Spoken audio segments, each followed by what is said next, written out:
how I did the marketing, client acquisition, team hiring, etc. And then in the end we can have an open discussion. Okay. So what's the profile of the people over here? Like academically, what you're doing? Marketing, BBA. Engineering. MBA. Okay. So a mix of BBA and engineering, right? And how many of you want to start your own company?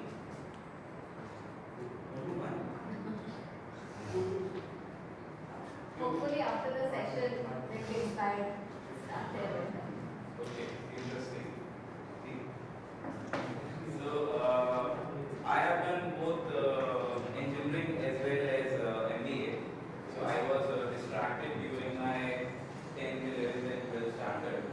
So I did not do engineering from a very good college. I did basically my specialization in electronics, but yeah, I don't know anything about circuits. And then in my second year, I started a small business which failed. And then I realized that if I really want to get rich, then I need to do MBA. That was my way out because I'm not from a business family. I'm basically like no one in the family has started or done any kind of business. So those of you who do not belong to a business family, you can also start your own business. Right? So then during my MBA preparation, I got into habit of reading, and that changed my life. So ever since that, I've been actively reading books on business, on famous people, etc.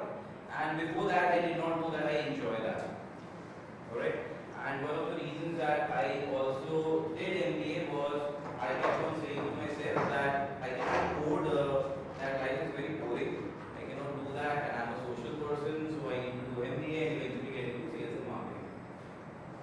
Even though today I enjoy coding and mostly I do coding and I avoid people altogether.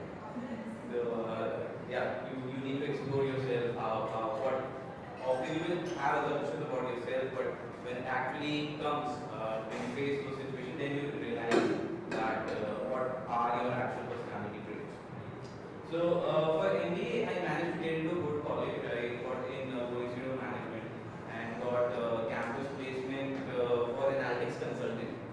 So I very clearly remember the day I got like my offer. I was taking a shower and I just said to myself, so okay, so I need to open an analytics company because I was clear in my head that whichever profile I get into, whichever company I get into, I will just start my own company of that profile. Alright.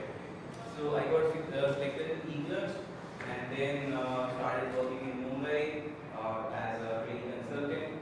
Then I worked over there for 1.5 years, got into Make My Trip as again an analytics consultant over there. Then upskilled myself at both the company without depending on the company. So that is also something that I would recommend to everyone, that do not depend on your company or on your company projects to upskill yourself. Alright? So over there, because you do not know which kind of project you will get into.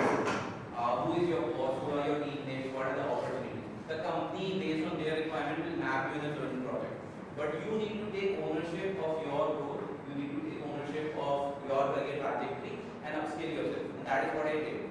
So my profile when I got into e-clerks was very different from the profile which I managed to get into Make My Trip. Back then Make My Trip was India's largest e-commerce company.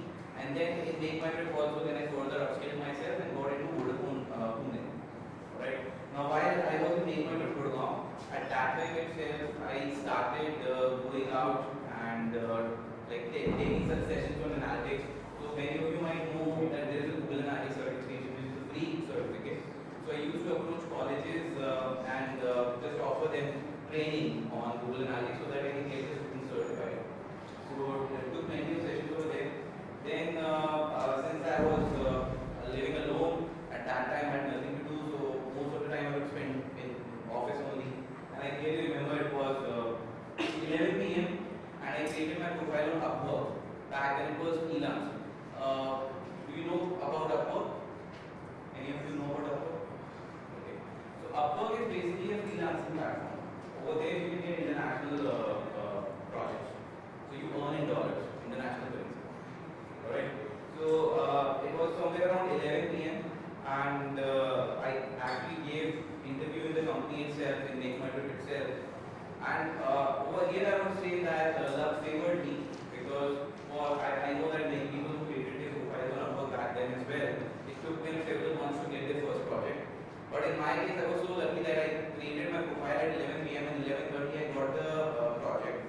did the interview in my office only. And in the next 2 days, I delivered a project which got me more salary that I was making in that time. So that is how I tasted cut. So then I started taking projects actively on Upwork. And then I would say that luck was definitely an important factor in my journey. So one fine day, this guy who was an NRI came from United States and he was in Delhi and he came to me on LinkedIn. So my LinkedIn profile was updated. So that's why he was able to find me, and I also used to meet a lot of people on LinkedIn. And he approached me and he said that I want to meet you in Saket Select City Mall. I have some projects that I want to discuss. I said, okay, I'll go. So I went over there. So this guy was a Sikh like me. And his only criteria was that he wanted to work with Sikh people. I don't know why. That was his criteria. Like, I love like money, so irrespective of whatever is your task, I don't get this game. So I took that project. And but the point is that the project that he was asking of me, I did not know how to do it. So I just said yes. Then I found one of my office colleagues who had the skills to deliver that project and convinced him to join me so that we'll deliver the project. I'll take care of the operations and he can take care of the various technical aspects of it. Then we worked for 2 days and he is like, I cannot work office and I cannot do freelancing. The work-life balance is not for me. Said okay, then I learned everything on my own and delivered the project, and I also got to keep the entire money because he obviously left me paid. And while I was working with him, so we had to come up with a name for a team because prior to that I was only, working as an individual. So this time I was reading Leonardo da Vinci. So what name we could come? So we said Putitega Vinci because Leonardo da Vinci, if you read about the book, then he was very talented on all aspects of art. He was also an engineer and someone who could imagine things in terms of physics and science as well. So I also thought that we can create a company which focuses on all aspects of data and provides solutions. So that's why the name DataVinci came in.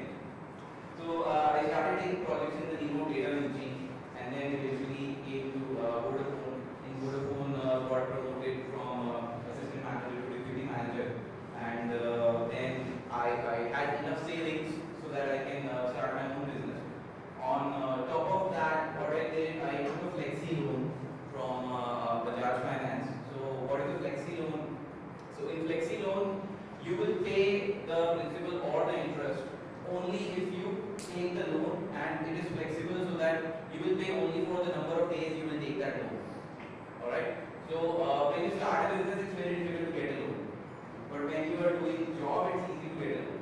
So I took the loan while I was doing the job, and I did not use it for a safety net. So in case something goes, south, so I have a buffer that I can leverage. But here again, I was lucky. So there was a colleague, we were sitting in the cafeteria, and there was a colleague of mine who also used to take projects on Upwork, and he was sitting next to me, and an invite came to him for the project, and I was sitting over there, and he said that okay, this looks like a stupid project, I don't want to take, and I just ran back to my desk and I applied for that project, and I gave the interview in the company itself, and I cracked it, and I got a project. It was twice my salary in Vodafone at that time. So just to give you the numbers so that you can also be. So at that time I was drawing like 18 lakhs in Vodafone, and I got a project of 36 lakhs on this particular invitation, and he rejected it. And so I got a project even before I started my company full time. Right? So if we have to talk about sales and marketing, then in my case, the sales channel was Upwork. That got me the first project, right? And since I've already told that I've been reading a lot, so my exposure to business was decent. So I always had this clarity in my mind that never rely on a single project or never rely on a single client. Okay? So the moment I got the first project, I started looking for the second project. And then I got the second project. Alright? And then I was doing 2 projects simultaneously. And I remember it was holy time and we were in Nanded. And I got invited for the third project. And I included that as well. So at a given time, I was doing 3 projects, and that too within the span of like 6 months. So I already had touched a revenue of 1 CR in the 6 months of starting the company. When 6 months back, I was at a package of 18 lakhs. So can you imagine, like 6-7x, right? Now many of you said that you do not want to start a company. Now factor this in, alright? If you want to do a job for 20 years and you double your salary, you can get the same amount in 10 years. Adjusted for inflation as well. If you get triple your salary, so what you will earn in 30 years, you will get in 10 years, or you will get in 5 years. Right? So I was making 18 lakhs and I took it to 1 CR. Right? So that's the power of entrepreneurship. Think about that. Okay? So then I had to find people, and one of the alumnus of DY Patil University, coincidentally I was going to a co-working space, and over there this person was there who told me that his friend is looking for a job. So I asked him that, okay, come, and I gave him some material to learn, and he turned out to be very sincere. Again, I got lucky over here, and he turned out to be very sincere, and that was my first hire. So I was managing 3 projects like this, and this was the first person. And then cracked one problem at a time, and scaled the team to now 50 people, 2 offices, 2 companies, and most of the business that we have is international. In terms of India, we are working with the Taj Group, Taj Hotels, right? And then also with ADYPU, if you know about that, ADYPU is about 55 minutes to that will find in India. Okay. Now coming to entrepreneurship. So in terms of being successful with entrepreneurship or even in your job, there are 3 things. One is work, second is talent, and third is luck. Agree? Right? Can you control your talent? Mostly not. Mostly not. Right? I cannot be a sports person. Irrespective of how hard I try, I cannot be that. I do not need to put any extra effort on my speaking skills. I am from Jabalpur. I did my schooling from Maharishi Vidya Mandir. I did my engineering from Sri Ram College. But from the very beginning, I had the skill of speaking. That's my talent. I have not done anything. I have not done work hard for it. Just my talent. So you cannot control your talent. Let's accept it. Can you control your luck? Luck is obviously cannot. Right?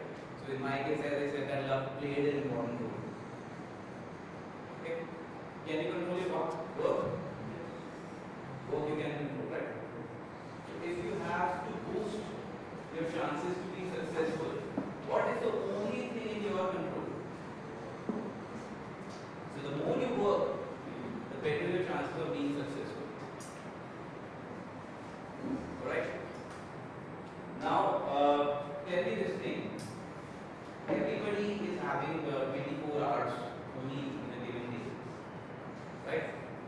So if one person works only for 1 hour and the other person works for 24 hours, let's take it to the max 24 hours. Then if work quantity was the only thing that would control the success of 2 people with similar luck and similar talent, then between 2 people, max to max, the success difference can be only 24x.